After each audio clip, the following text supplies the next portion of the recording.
it's a notable occasion for us here at the show. It's our 19th anniversary tonight. 19 years ago.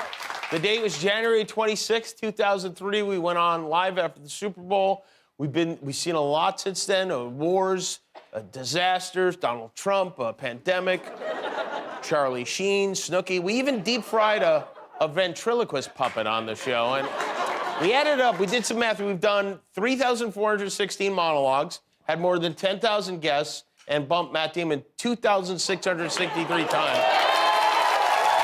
And yet, after all those shows, people still don't know the difference between me and Jimmy Fallon. It's very sad. You know, someone dug this up today. This is the week before the show premiered. I had an interview with Diane Sawyer on Good Morning America, and I don't usually like to toot my own horn, but this is, for the young people watching, this is the kind of enthusiasm and passion you need to launch a show and just keep it going for almost 20 years. So you're going to have a debut after the Super Bowl. Pressure What? is...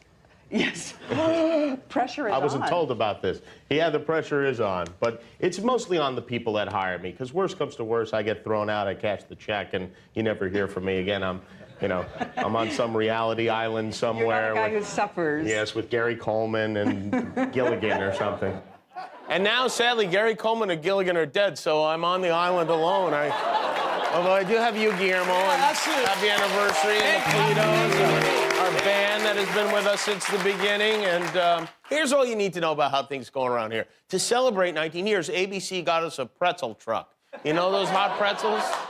Which, I don't know, it's fine. We like pretzels. But the thing is, this morning, and we got a pretzel truck to celebrate the anniversary. And then around 3 o'clock, I was like, hey, what happened to the pretzel truck? And they're like, oh, they're gone. They were good, though. But back when we started, we didn't have, enemies, really, outside of Jay Leno. Now we have so many enemies. It's a constant battle. There's a person named Rob Schmitt who works for Newsmax, they're the ones who pushed that made-up Dominion voting machine story, and they're now too scared to mention it. If you mention it on the show, they freak out. But they had a reaction to a joke I made about Peter Doocy of the Fox Imaginary News Channel. Now, Peter Doocy is Fox's White House. They call him a reporter, but really, he's a guy who puts on a little show. He asks stupid non-questions to waste everyone's time. And the other day, Joe Biden didn't realize his microphone was on. He called him a dumb son of a bitch. And so that night, I had Jake Tapper from CNN on and said the following.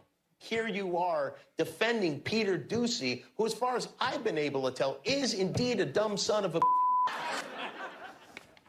Kimmel's such a loser. Now all in on state-run media with Democrats in charge, it would seem Jimmy Kimmel is.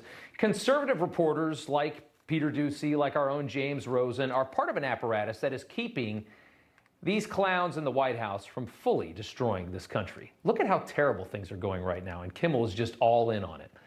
Without their tough questions, those reporters, America would be clueless to the extent of the failures and the disaster that this White House has become. You know what? You're right, Dip Schmidt. I hadn't thought about it like that. Without hard-hitting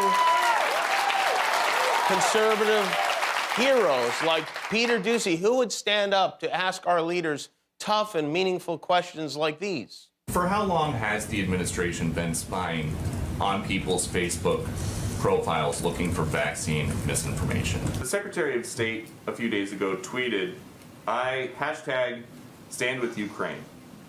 Has that ever worked at stopping an authoritarian regime from doing anything? A hashtag? He is an expert on the process. Has he ever been chased into a restroom? Has your relationship with the president raised to the point that you are not going to support anything that he comes to you and asks? Why would you say something that stupid? Why would you ask something that dumb? I miss him, man. So I think this is when people from both sides of the aisle come together to say Peter Doocy is stupid. I mean, come on. Speaking of dumb people, Eric Trump, you familiar with his work? He was on Fox last night. It's the closest he can get to a Zoom with his dad. And in some ways, you really have to hand it to this family because what they say is in no way affected by what's true. And by the way, all of America's angry. You know why? Because unlike my father, he's never present, right? My father sat there 24 hours a day and fought for the United States' best interest. Well, I agree with the sat there 24 hours a day part, but you forgot to mention on the toilet pleasuring himself to Lou Dobbs. You left the key part out. Listen, Donald Trump played 87 rounds of golf in his first year on the job. And he's still out there, by the way, teeing off and getting ready to get back to not working. First on tee, 45th President of the United States. 45th and 47th. 47th. Yes. You know, some caddies really know how to wash balls. They do. We learned today that Trump might be in the rough money-wise, according to a new story by Forbes, and you're not going to believe this, he may have exaggerated his wealth. In 2020, Forbes estimated that Trump had about $93 million in cash, which is interesting because as recently as 2015, he told Forbes he had $793 million in cash, which is probably just a rounding error of $700 million. Now, I haven't dug through his financials personally, but here's the thing. A real billionaire doesn't play a billionaire in a Pizza Hut commercial. In the same way, the Geico Gecko isn't actually an insurance agent. He's making money now, though. Team Trump was busy this afternoon texting, trying to get donations based on the big Supreme Court news this morning. If you haven't heard, Justice Stephen Breyer, who is 83 years old, is reportedly planning to retire at the end of this session. He says he's retiring. I think we know what was really going on. He's pregnant. He is having an old baby. But this is a big deal because now Joe Biden will get a chance to replace Breyer, who's old, with another liberal. Biden said he'll keep his promise to nominate a black woman to fill Breyer's spot. You know who he should nominate? I was thinking about this today. I have a great idea, actually. I'm not even kidding. This is a great idea. Joe Biden should nominate Anita Hill to be on the Supreme Court. Now, how good would that be? Hey, that's a good idea. She marches in, sits on the bench right next to Clarence, cracks open a can of Coke. She's like, hey, Clarence, how was your weekend, bitch? Right? He has to do this. Think about it. So the Winter Olympics are, I guess, coming. I don't know. They're happening in Beijing next month. COVID or not, there will be no spectators. And now Olympic officials are warning athletes to avoid handshakes, high fives, or hugs while they're over there. But they're still planning to hand out condoms, which is confusing. What about people who like to high five after sex? What are they supposed to do? What about us? COVID isn't the only menace China is fighting ahead of the games. They're also cracking down on the internet. For whatever reason, the Cyberspace Administration of China has announced plans to purify the internet before the Olympics start. They're planning to get rid of all obscene and vulgar content to create a, quote, healthy, happy, and peaceful online environment. They want to get this done in time for the Olympics and the Lunar New Year, which starts at the beginning of next month. If China doesn't successfully purify the internet by the start of the Lunar New Year, then Marty McFly's parents will never kiss at the Enchantment Under the Sea dance, and he'll never be born. But this is the kind of thing China does a lot. They sanitize things they deem immoral, including, it turns out, the endings of Hollywood movies. Remember the movie Fight Club with Brad Pitt and Edward Norton?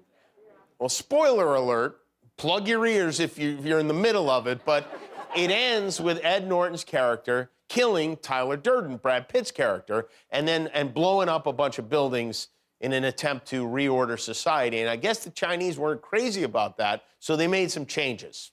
However, the film has been altered to omit this scene. Instead, it offers a caption changing up how we all saw it here. That caption letting audiences know that police rapidly figured out the whole plan and arrested all criminals, just in time to prevent the destruction, adding that Tyler Durden was committed to a lunatic asylum. They changed the ending to Fight Club. They just changed it in the middle. They've done this with other films, too. You ever see their edit they made to the movie Titanic? Guillermo, you ever see this? No, I haven't seen it. Well, here it is. The large ocean vessel receives minimal damage from its collision due to the reinforced superior Chinese steel hull.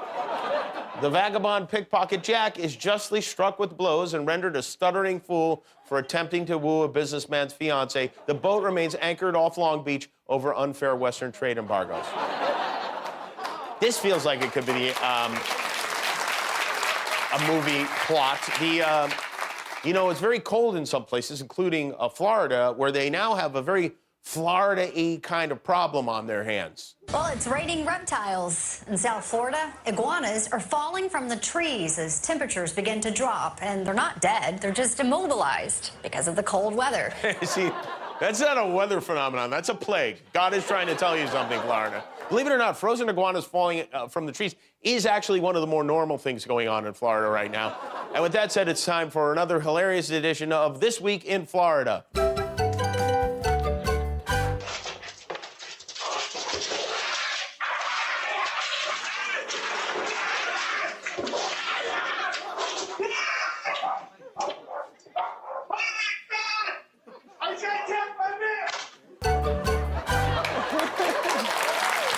Dressed like Winnie the Pooh.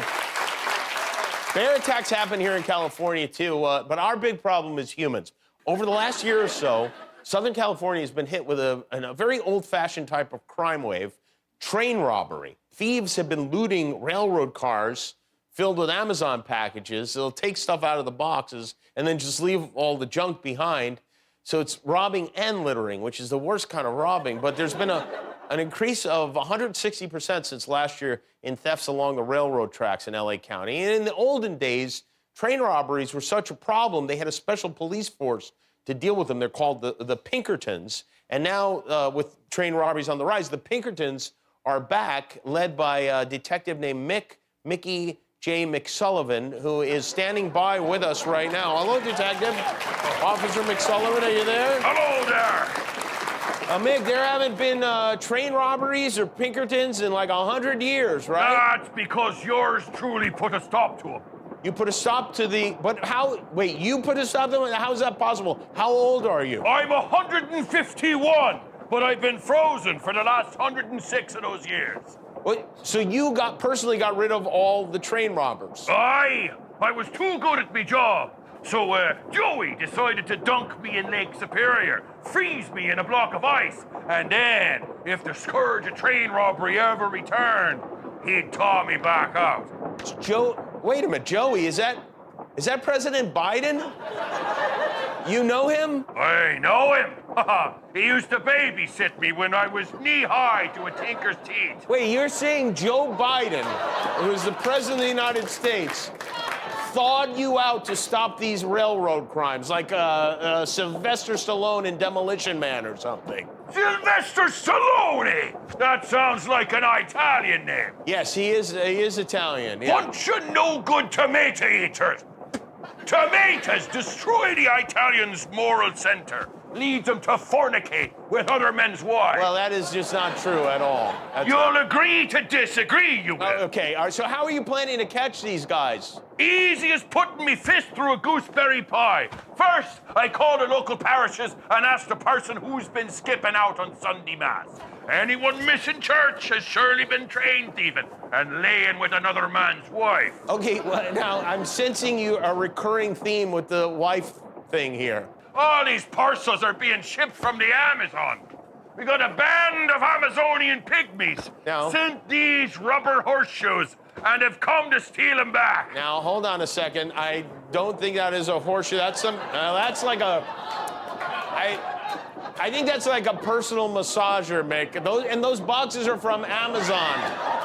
The company, not the Amazon. Well, look, Jimmy, look at this one. Look at this one. You got one here. It's addressed to you. James C. Kimmel. Oh, yeah. My nonstick muffin tray. I ordered that. I'm baking this weekend, and I was hoping to... Why, you knob-nibbling nipple nurser. Men folk have no place near the oven. My Mrs. Lady McSullivan ran off with an oversexed Sicilian baker. Italians! Nothing but dirty macaroni slurping beef. Now, you know, Mick, I'm Italian myself, and I really don't appreciate the slurs. I should have known. Oh, you got that beard from your mother, you did. Please, no, don't talk about my mother. Well, you don't dance the kipples and plunge your gingling Johnny up me wife. I know who you are. You're her lover, Giuseppe, the muffin merchant. My name is not Giuseppe. My name is Jimmy, and I do not. You got no right to put your greasy little Mediterranean pig whistle near her hind seat. Well, just because she flaps open like a Civil War hospital tent, and she's looser than a coal miner's teeth, and she gobbles up Jerry Cranks like she's trying to win a licorice-eating contest, and her bosoms, they've been bitten by every grocer from here to now, Buttercup. Come on now.